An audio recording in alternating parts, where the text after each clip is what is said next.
What's going on, everybody? Welcome back to a new video. So today is all about the genus Spilotes.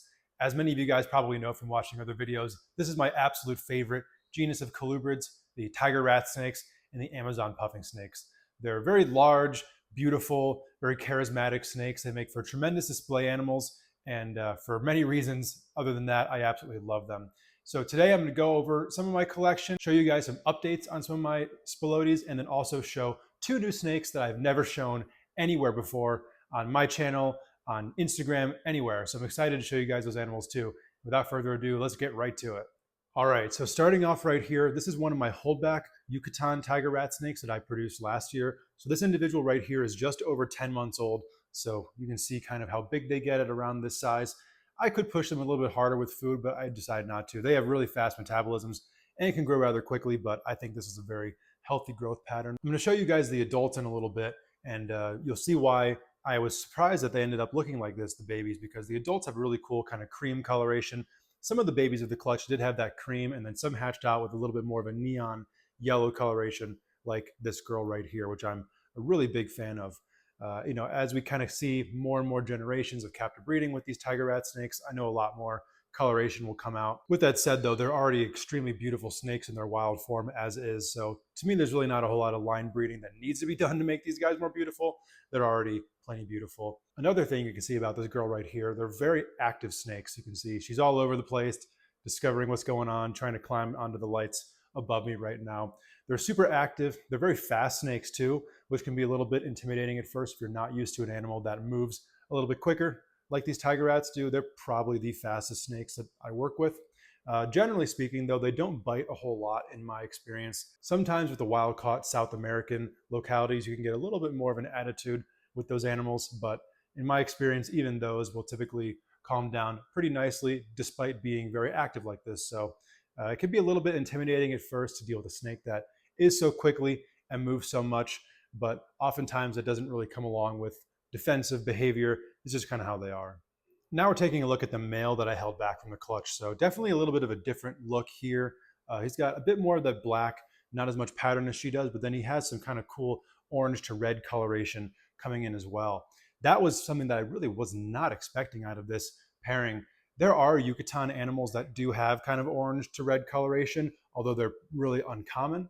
But neither parent has even a speck of that on their entire body. So to get some of that on this guy was definitely interesting. Time will tell on whether that will stick around in a year or two, if any of that coloration will still be there. One of the things about Spilotes that is a little bit unfortunate, but is still what it is, they are really at their best form color-wise when they're after their first shed. Most of the species that I work with kind of continue to get better color-wise throughout their entire lives and really look the best when they're adults. The tiger rats are really the one exception to that. Sulfurias are not that way, but where these guys will kind of look their best when they're young and will dull out a little bit as far as their coloration goes with age, but it's very much relatively speaking. They're still absolutely stunning as adults, so not in a way where you can complain about it whatsoever, but it is just something to note about this species in general. It makes raising them interesting because you're never really sure how they're going to develop. You see them one way as a baby, and you can only really guess as to how they're going to progress into adulthood. I'm trying to get better at that with time as far as actually being able to tell what that animal is going to look like, but no matter what, doesn't take away from how incredible they are. All right, so now we're looking at one of the adult Yucatan tiger rats. This is the female right here, so the dam of the clutch, mom of those two babies we just looked at. And you can see kind of what I was talking about, that cream coloration, almost kind of like an ivory look to her. She's really cool because most of her body is yellow, where with a lot of the tiger rats, the black base color will kind of be the dominating color on the snake's body. Not the case at all with her. She's got a ton of pattern. Didn't really transfer over to the babies to an extreme degree. The female has a lot of pattern, but not nearly as much as mom does. So if I'm lucky enough to get more babies from them in the future, I will definitely be selecting some for both this kind of cream coloration, then also the heavy pattern if I can. Just an amazing snake, as you can see. Very nice and chill. I've had this girl here for about 5 years now, and she's just amazing. Really awesome demeanors on them once you get them out of the enclosure. They can be a bit cage offensive, especially in these big display enclosures. They're extraordinarily visual snakes, maybe one of the more visual snakes on the entire planet. Maybe just a step down behind cobras, but they really use that sense of sight to an extreme degree and are always kind of checking you out in the enclosure, not necessarily in a way where they're scared, but really just kind of curious, trying to figure out what's going on around them. But until you kind of get past that initial cage defensiveness, they can put up a little bit of a fight in the enclosure, especially in a big enclosure that's planted with branches, a lot of ways that they can get away, things that they can anchor themselves onto, which is why I do my best to leave them alone as much as possible. But obviously with any sort of colubrid in particular where the cage needs regular maintenance, these guys are not a good candidate for something like bioactive because they are just higher metabolism, higher waste than some other species. So if you're not taking some of that out on your own, you're going to run into trouble pretty quickly. But with that said, I try to work around them when possible. But when the time comes where they need to be removed from the enclosure, it's not too bad of a process. It is definitely something that they get used to over time. And then once they're out of the enclosure, they act just like this. So what some of you may have actually managed to catch before I did on the last clip was that this guy decided to take a little bit of a walk, kind of cleaning the enclosures as I'm filming this video, and didn't close it up behind me. So this guy decided to come out. So now he gets to be on the video. This is the male. As you can see, definitely a different look, bigger snake as well. There's a bit of sexual dimorphism when it comes to tiger rat snakes, or really just Spilotes in general. Males will be a bit larger. They have more keeled scales than the females do, and then more pronounced keels. And then their heads are a lot larger too. So some cool sexual dimorphism characteristics to these snakes that, for one, make it easy to tell the male and the female apart, but then also just throw some cool variety so that not all of your snakes look the exact same. But he's got a little bit of a darker color to him, a lot less of that yellow where the female has yellow all over her body. His is a little bit more evenly distributed with the black base color, and a little bit of a darker head too. But this guy is so cool. One of my favorite Spilotes that I have, just such a big, robust adult male. He's probably over 8 feet long. Kind of hard to tell because of how slender they are, but yeah, all the way stretched out. This guy is, he's got some good size to him. So beautiful snake. And I guess he decided he wanted to be in the video because he brought himself out. Now moving on to the Veracruz tiger rat snakes. This is one of the babies from my first ever clutch of Spilotes, which was in January of last year. So this animal right here is about 14, 15 months old or so. So about 6 months older than the Yucatan babies we were taking a look at earlier. As you can see, a very different look on this locality type. A lot darker, less of that yellow patterns, a little bit more spaced out, and then the coloration itself is darker. Darker shade of yellow and a lot more of that orange-red coming in. So these babies were born with a lot of that coloration. The dad has a little bit of orange to him, but not a whole lot. But they have retained a decent amount. And honestly, on this guy right here, I think with his last shed, the red actually became a little bit more pronounced, which is pretty cool. But they're growing very well, slamming jumbo mice at this point. So gotten to the point where their growth is really going to start to take off. And this is a locality that has not worked with all that often in captivity. So I'm very excited that I have some, have been able to produce them. So hopefully, along with the others that are working with this locality, we can work to maintain it in captivity in perpetuity, because they are just an incredible type of tiger rat snake that lots of people really enjoy, obviously myself included in that. And yeah, just really amazing holdback right here, and super thrilled to have these guys in the collection. Now here's the female I held back, and she was without a doubt the standout from the clutch. It was actually kind of fun. They hatched over the course of 2 days, where 3 babies hatched out on the first day, 3 hatched out on the second day. And obviously on day 1, I'm kind of taking a look at them, seeing which ones I may or may not want to hold back. And it was pretty difficult. They all looked very similar. And then she hatched on day 2, and my decision was made for me on the spot. I'll throw a picture of her up on the screen when she was a baby, so you really know what I'm talking about. She was so red and orange from the jump. It was just, mind-blowing, truly. She has maintained a lot of that, even some on her face as well, which is really cool, because I do not believe any of the siblings from the clutch still have that kind of orange face, even though it is much faded compared to where it was when she was first born, still very much present. So super excited about her. She really was the perfect holdback, and one that I hope to kind of use in the future with selective pairings to try to bolster that orange and red coloration. Obviously there's kind of the balance you want to hit with a lot of this stuff between line breeding and then breeding for a trait without inbreeding. So difficult to do, especially with a lot of these Mexican animals where the captive gene pool on them is relatively limited. So definitely always have to be very cognizant when it comes to that, as far as maintaining the health of the animals for the long term in captivity, and not only the appearance and where you can trace them back to. So kind of a delicate balance to hit, but I'm excited for the challenge and excited to have that challenge with this girl right here. All right, so here's the first of 2 snakes that are brand new that I haven't shown on the channel. And when I say brand new, I've actually had the snake for quite some time, I got her back in the early fall. She is a Veracruz tiger rat snake, and she was produced by John Lohman of Palm Beach Colubrids a few years ago, and she is just gorgeous. When I had the opportunity to get this animal from John, I jumped right all over it because she is unrelated to the Veracruz animals that I have and will make for the perfect addition to the project. She's very interesting. She's got a bit of a different color tone than my other Veracruz animals do, a little bit of that red coloration on the side as well. So I'm very confident that she will mix very well with the group that I have. Definitely intend on breeding her over time too, both my big adult male and the male that I have held back too. And it'll definitely be cool to see how the results of each of those breedings are unique from one another. She was very nice to shed out for us this morning for filming the video. So she's looking her absolute best right now. Just an absolutely incredible snake. Also a good example of what a tiger rat snake at about 2.5 to 3 years old looks like. Considering at this point for me, I have my adults, I have my babies, and then I have this girl right here. So she's really the only example I can show of an animal that's of this age, but nonetheless, this is what they will look like at that size, and she is incredible. I can't do a Spilotes video without showing this guy right here. This is my male South American tiger rat snake, and he's the one who got it all started. This was my first Spilotes. I got him back in 2017, so had him for about 9 years now, and he is just amazing. Such a big, robust animal. He is definitely over 8 feet long. He's the biggest tiger rat that I have. What's really cool is that when I first got him, he had a really nice yellow coloration. He was very bright, and then over time, that color basically changed to him being a black and white snake. So super cool look.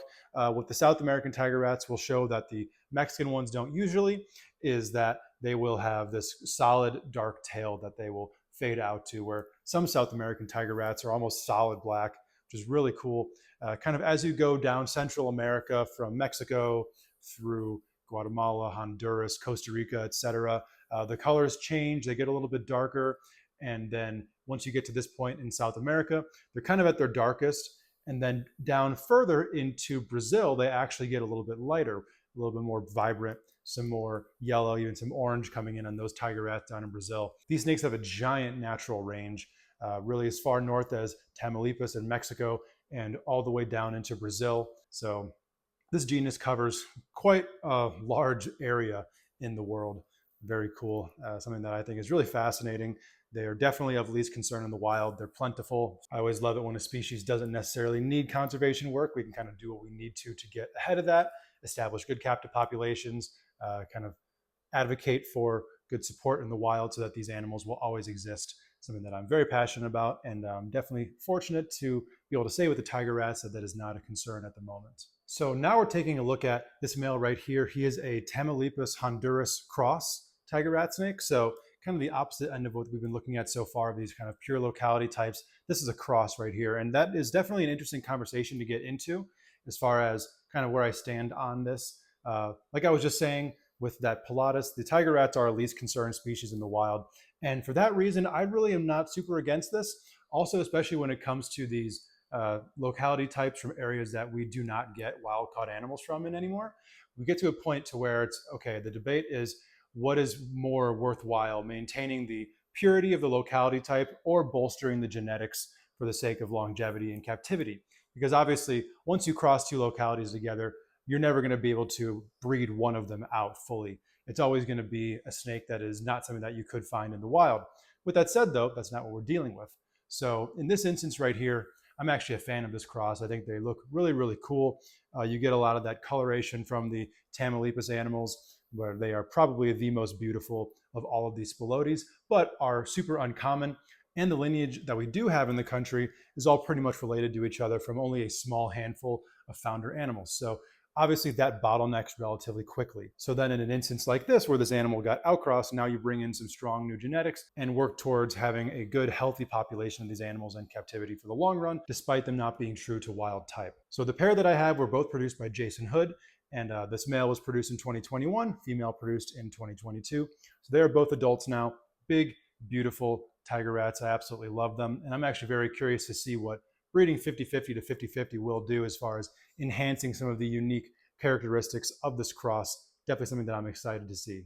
All right, so now moving on to the other species, and that is the Amazon puffing snake, or Spilotes sulphureus. This is one of my females right here. She's about 5 years old now. Just an incredible snake. Some similarities and some differences with these and the tiger rats.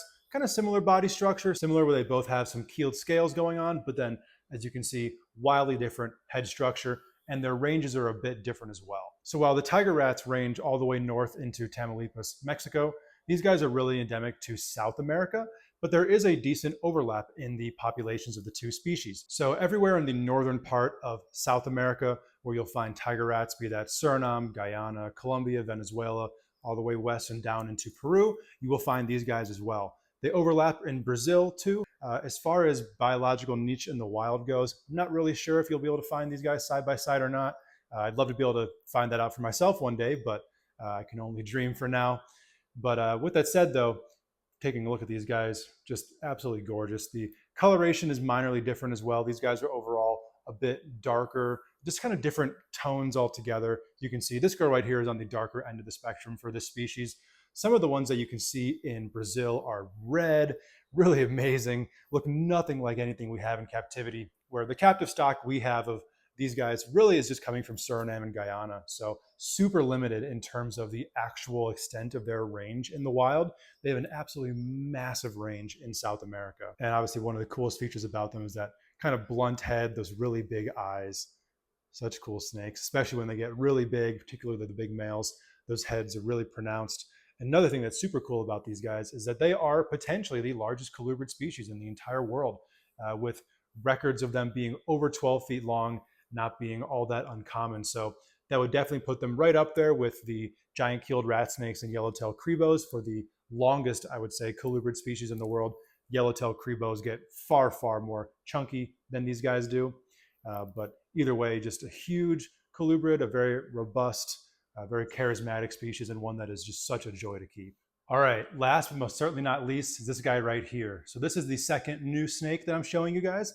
This is my big adult male Amazon puffing snake. And he is an absolute beast, as you can see. Definitely my biggest Spilotes. He's probably about 9 feet long and super robust. Aside from my big blue beauty snake, he is probably the second longest colubrid that I have, and he is really beautiful too. This is probably the most I have handled him so far, so I'm definitely being a little cautious as he came to me advertised with a bad attitude, but so far he's acting all right today. But what's really cool about him is that he is wild caught, where my females are captive bred, so those first round of babies, if and when I'm able to produce them, will be genetically outcrossed, so really good start there. My two females were originally acquired as a pair, raised them up to adulthood to find out that they were in fact two females, so not quite as bad as ending up with two males, but took me a while to find a good male. And I was really fortunate to get my hands on this guy right here. So really great colors. He complements the females very well. He's a big, bold, confident animal. So I believe he will end up being a really good breeder. But hopefully I can make it work this year. That would be a dream come true to produce this species. I've been a fan of them for a long time, and I'm super thrilled to have this beautiful adult trio. All right, everybody, thank you for checking out that video. If you enjoyed it, please subscribe here on the YouTube channel. Please like and share. I drop a new video every single Friday here on the channel. And if you want to support everything that I have going on here on the YouTube channel or on my podcast as well, please visit patreon.com/CushReptile. It is the absolute best way to support everything that I have going on. All members of all tiers immediately get 50% of their membership fee as a credit towards any future animal that they want to acquire from me, and that credit never expires.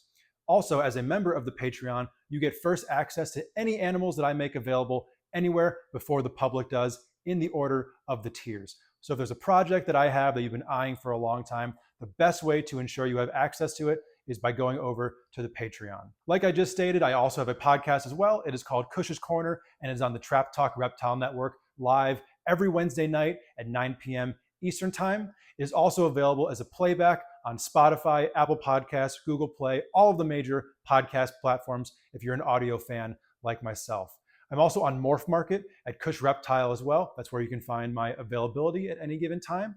I'm also on Instagram at Scrub Shepherd, Stephen Cush on Facebook, and please also check out the Somalia group on Facebook. That is my group that I run, all about Somalia, scrub pythons and Bowen's pythons. So for any Somalia fans, that is the place to go. We've developed a really amazing community over there, and it is always growing. All of the links to everything that I just said are in the description below, so please check it all out. Once again, thank you guys for checking out the video, and I'll catch you all back here next week for a new one.